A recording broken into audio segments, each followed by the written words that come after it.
Here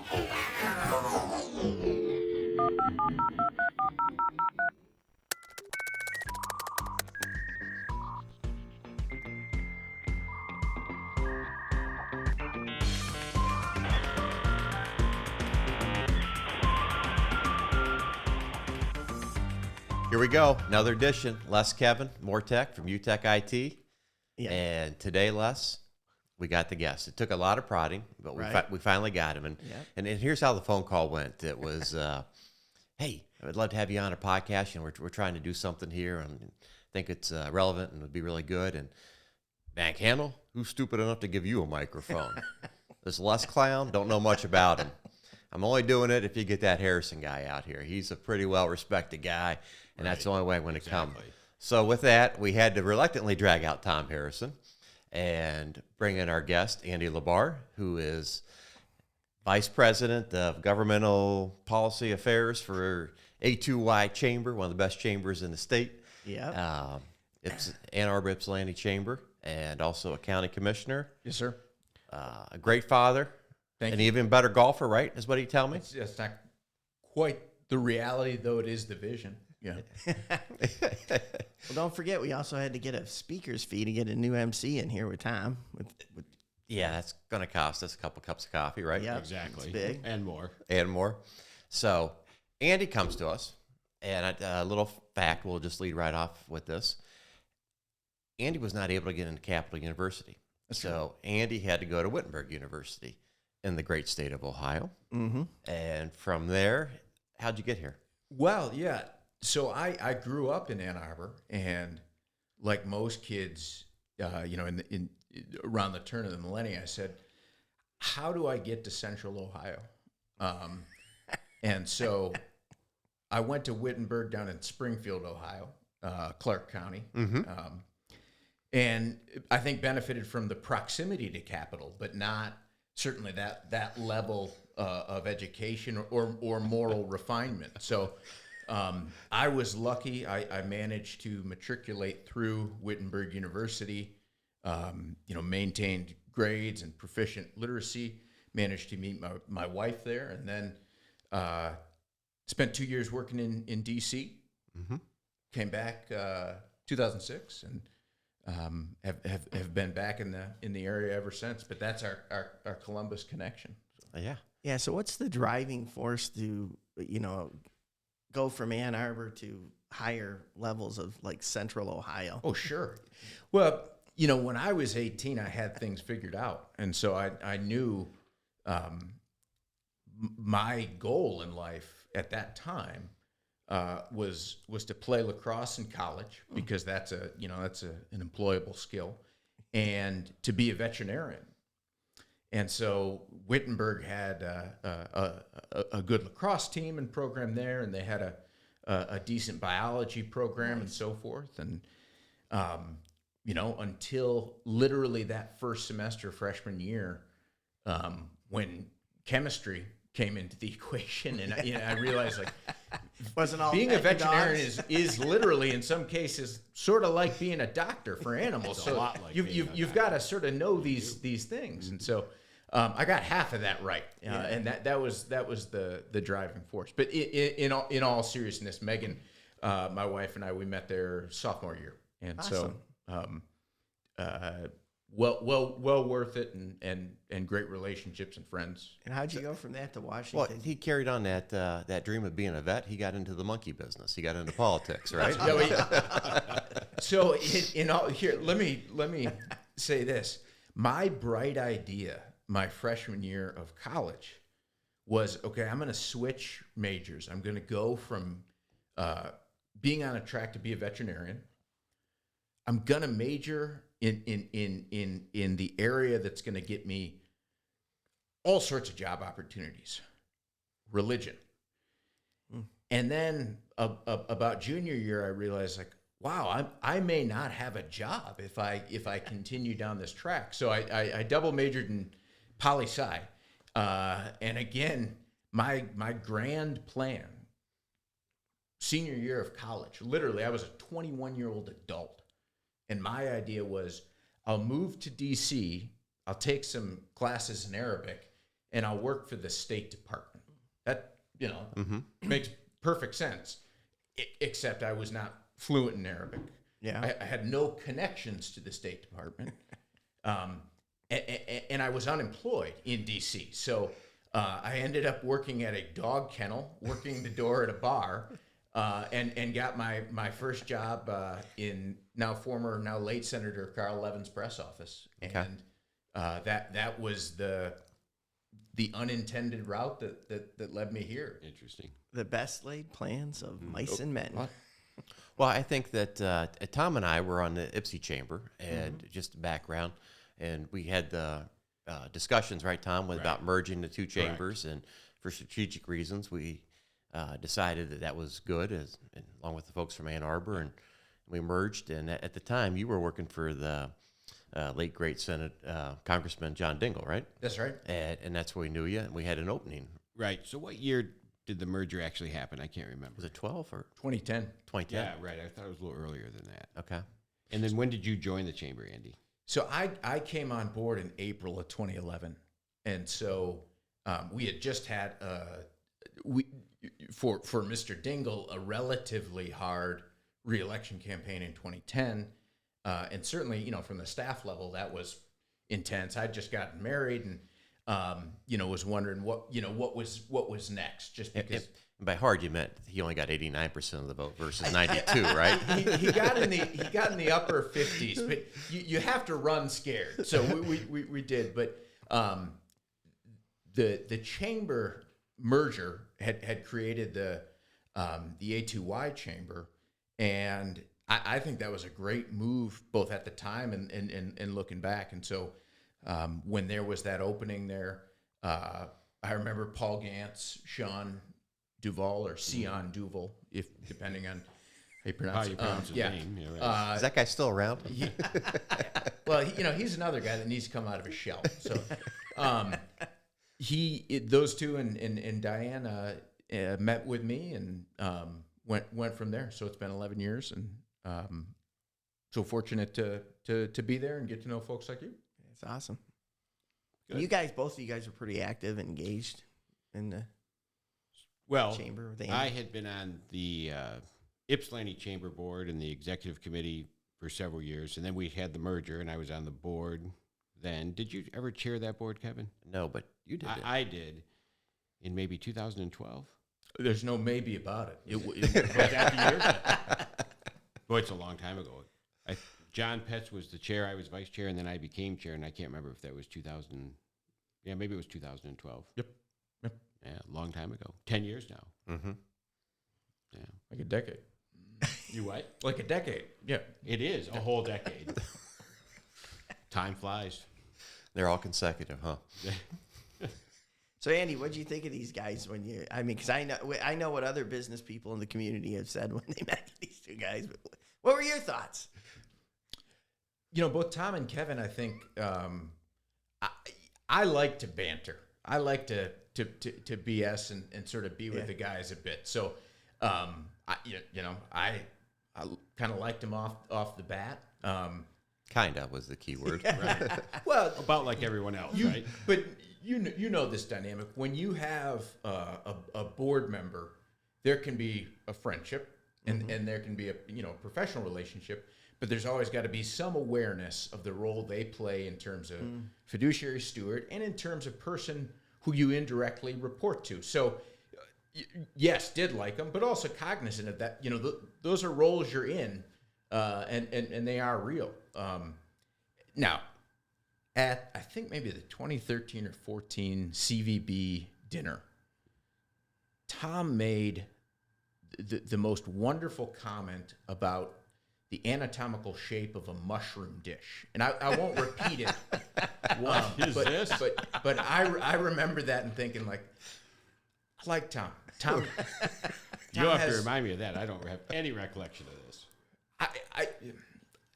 We have children in the audience. Yes, exactly. You made a pithy comment at the right time that really good for me. Really shone through. Score some points, made an impact. Good. So, what's going on at the chamber? There's been a lot of stuff happening for everybody, but share some of the highlights and some things going on. the chamber has made in the last 6 months, especially, sort of the transition back to a pre-COVID event structure, i.e., in-person routine. Our early editions are back. We just had our first in-person headline lunch last week. Had the Attorney General in to talk with us.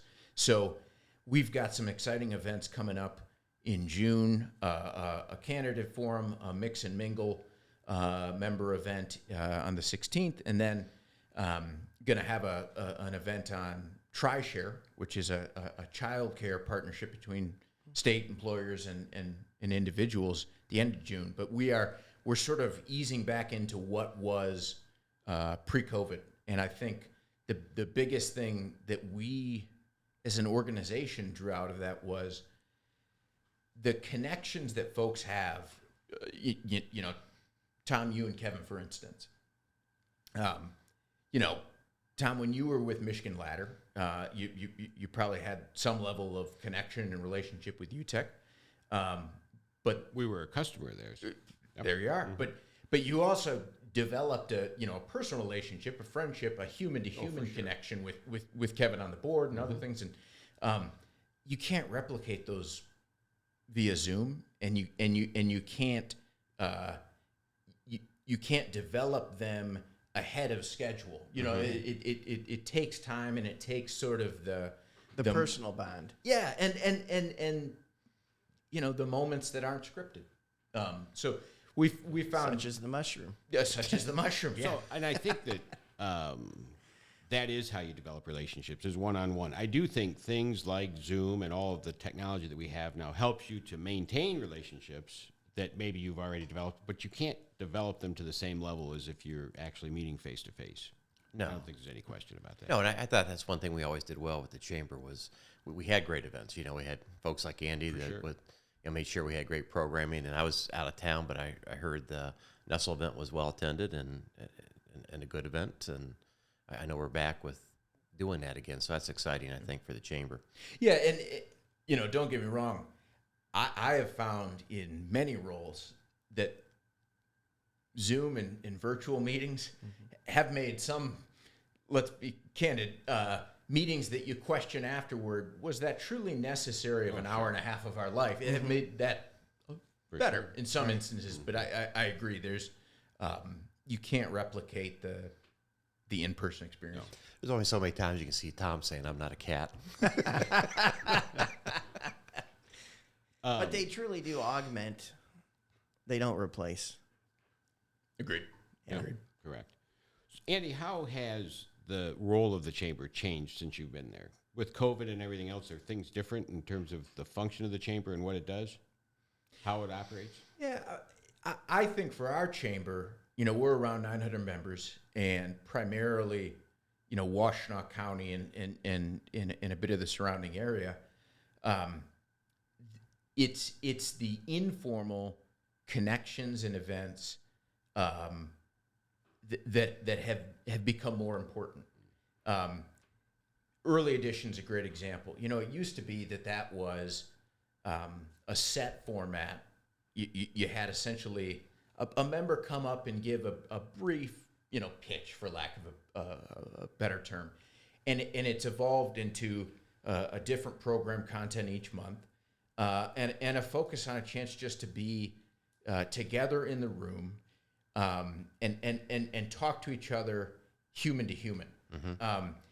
Sort of the soft skills of the chamber, that has become more the focus in the skill set, and that's been a process that I think was iterative. We sort of got there unintentionally over time, learning on the fly, and I think chambers broadly are also changing because you guys know this. If this was 1988 and you wanted to get together, once a month with the business league, and you'd have coffee, or maybe you'd go to a happy hour, whatever. The world was just a little bit different, a little bit slower, and chambers, I think, have evolved to that, both in terms of the type of program they offer, how they offer it, and who's included.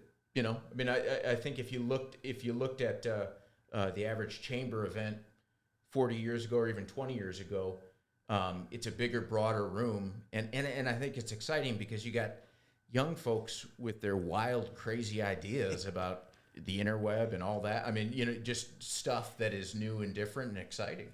So how do you orchestrate those changing, the ebbs and the flows, the technology, the membership, and continue the path of the chambers? Because Chamber of Commerce is commerce. You know, it's right in the title. What are some thoughts on that? I wish I had some sort of profound insight there. I think, honestly, you listen to member feedback. You try and be intentional in terms of engaging on the front end of what's the value you find in the membership? What do you want from this organization? And then you try and match what you're hearing and what you get as feedback with what you put forward in terms of new events, new programming, new services, and keep tinkering. I guess it's sort of like a painting, right? You're not done until you're all of a sudden done. And on several of events and programs that we've put in place, we sort of got to that point where, like, step back and say, well, you know, over the last 3 years, this has changed in X amount of ways, but we're really happy with where we're at now. The process wasn't linear always, right, yeah, but the outcome's good. Yeah. So what are the big events that the chamber does each year? What is sort of the big deal? Morning edition.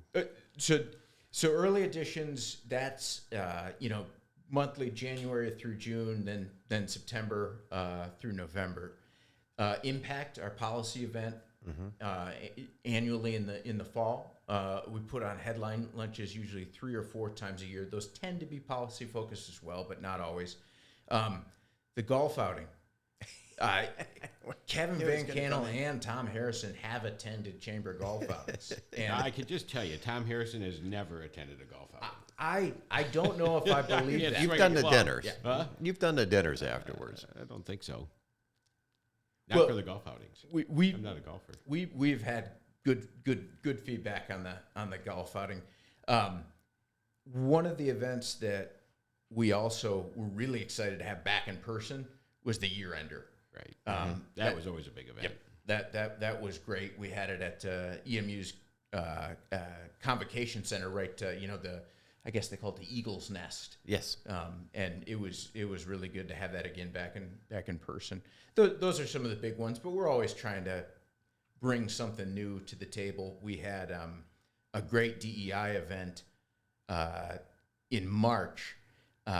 We had it at a newly opened restaurant in Ypsilanti, the old Thompson Block building. And it was new content, a lot of new faces, and a really good time and great set of feedback. So that's probably something we'll do in the future. Wow. So have you ever thought about bringing bowling into the equation? I heard you mention golf event. So it's funny you say that. The short answer is no. Yeah, I get that a lot, by the way.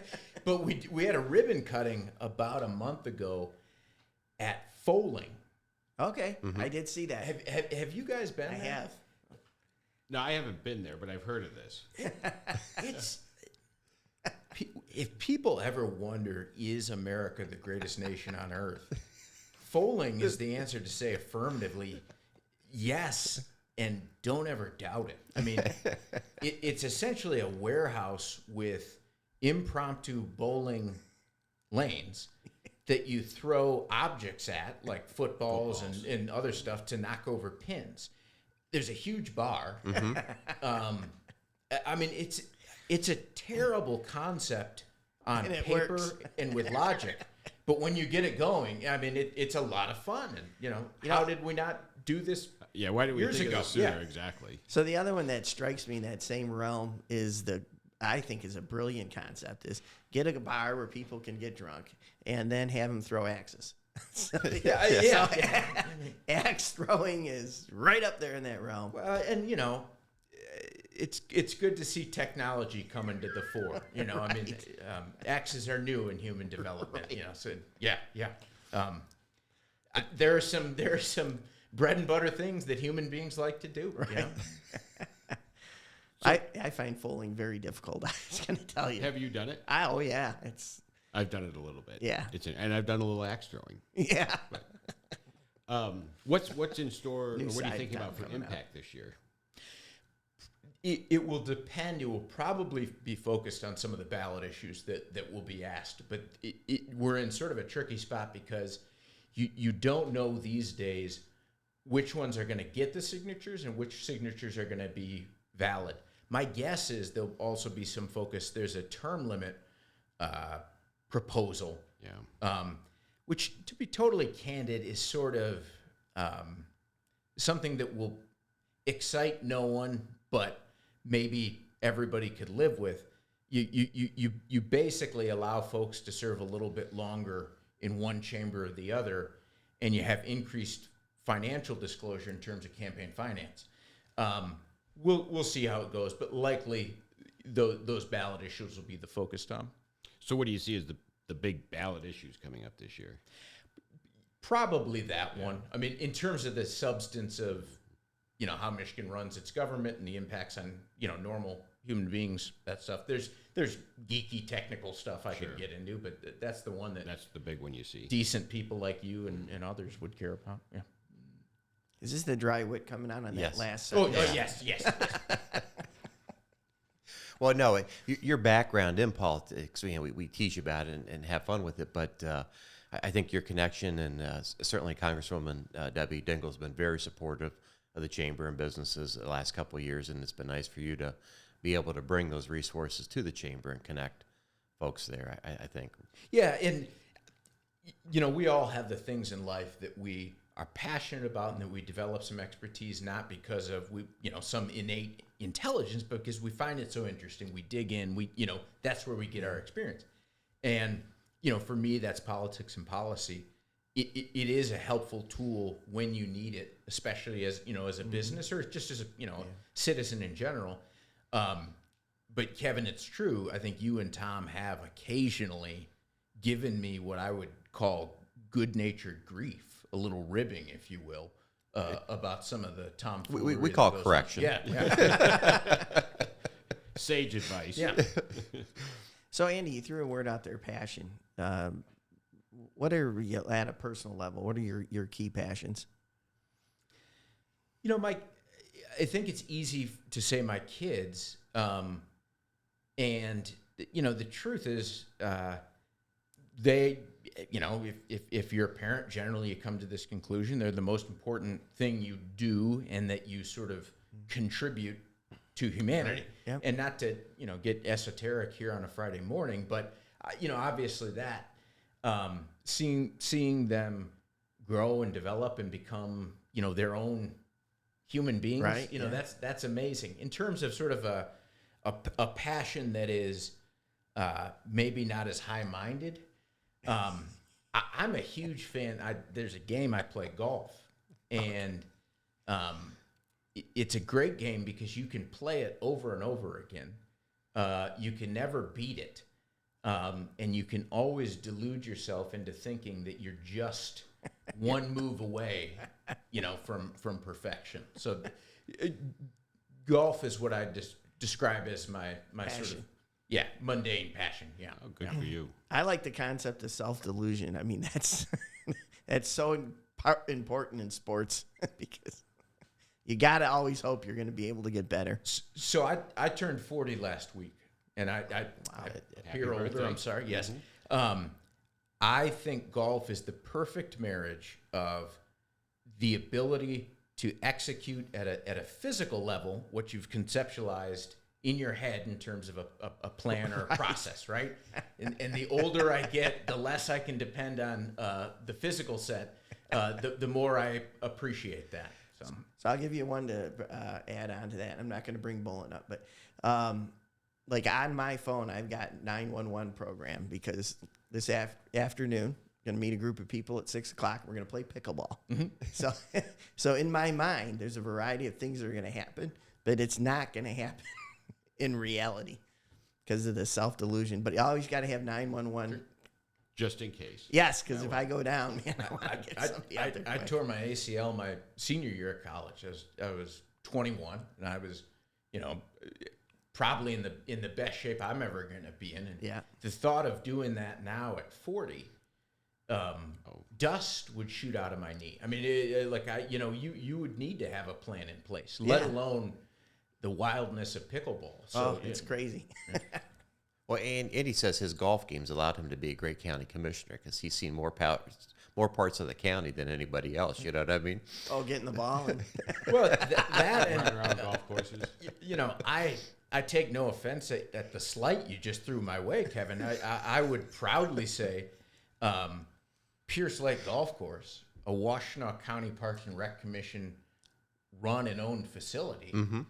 I have some level of duty to my constituents and residents to ensure that their services are top notch and that they're getting what they demand. For, and right? and if I compare and contrast that with other courses, private or public, I think that's only to the good. So it's awesome. Well, before we go here, anything at the county level that you would want to highlight or talk about? Because I know people may not know, but as a county commissioner, you're pretty active and looking out for the good of the county. Yeah, I mean, basically, Washtenaw County's in very good shape in terms of its finances and in terms of the efficiency you're going to find in county government. The big challenges down the road will be related to human services. Public health is obviously something that, in the last 2 years has come to the forefront. Sure. Mental health, I think, is something where we've got some of the most forward-facing and front-end services you're going to find in some places in the country. But unfortunately, the demands of residents and of the community around mental health continue to grow at a clip that you can't keep up with. And I think the conversation, particularly with, let's be candid, men around mental health has changed in the last 5 and 10 years to where it's talked about now. Yeah, it's something that folks don't just sort of, grin and bear it, but actually comes to the fore a little bit. And I think to some degree that has highlighted some of the need that went unnoticed. Yeah. Mm-hmm. But I think it's a good thing because it allows some front end work that can save in some instances some really bad outcomes on the back end. Sure, for sure. I think the human services broadly will be the challenge and the opportunity going forward. The county has been at forefront with that, and I think it's been important to everybody down there, and you guys have done a good job with that. Yeah. And as a county commissioner, I'm used to walking into a room and folks say, "Who are you? Why are you here?" So I mean, we're a quiet unit of government. We'll try and keep it that way. Well, great. Hey, thank you for agreeing to come on with us. I know it was painful to say yes to put yourself in front of us three, but we appreciate it. Oh, not at all. It was just the arduous journey to Livingston County. So I mean, that was the only roadblock. I'm glad we worked it out. Andy, it was good to see you again. It's been years since you and I have sat down and talked. I think. And I enjoyed it, And I look forward to our next conversation. You tolerated it, so thank you. But we can't let you go without asking you, what bourbon? We're bourbon fans here. Yep. We're in the final throes, I think, of finding our bourbon sponsor. Yeah, I can't even speak here. Gee, man, take the mic away from me, Johnny. But do you have a favorite flavor? Scotch. Well, here's what I really like. I really like both the accessibility from a flavor angle and the smooth, rich flavor of Kirkland's Finest Scotch, 12-year blended age, available at your local Costco. Who do you think really makes that? I would guess Dewar's or somebody like that. Think so? Yeah, it's usually a big name. I have no sophistication of knowledge when it comes to bourbon, aside from, in a moment of candor, talking to Tom Harrison about college bourbon experience. The name of the bourbon we used to drink then was Elijah Craig, which is a better quality bourbon than I give it credit. But back then I was saying we used to say, let's have a Craig and Coke. Yeah. and what that generally meant, Kevin, was we would have a few of those Craig and Coke drinks, and then just see what happened. See, I thought you Wittenberg Tigers were all about those wine coolers. No. And we can go a lot of places with that, but let me just say this. The Wittenberg lacrosse team the 4 years I was a part of it, we excelled in exuberance and had a deficit of good decision making. So It could do that to you. yeah. For sure. Well, hey, thank you, and appreciate it, and keep up the good work down there in the county. Thanks, Andy. Thank you. Yep. Thank you, Andy. Yep. Cheers.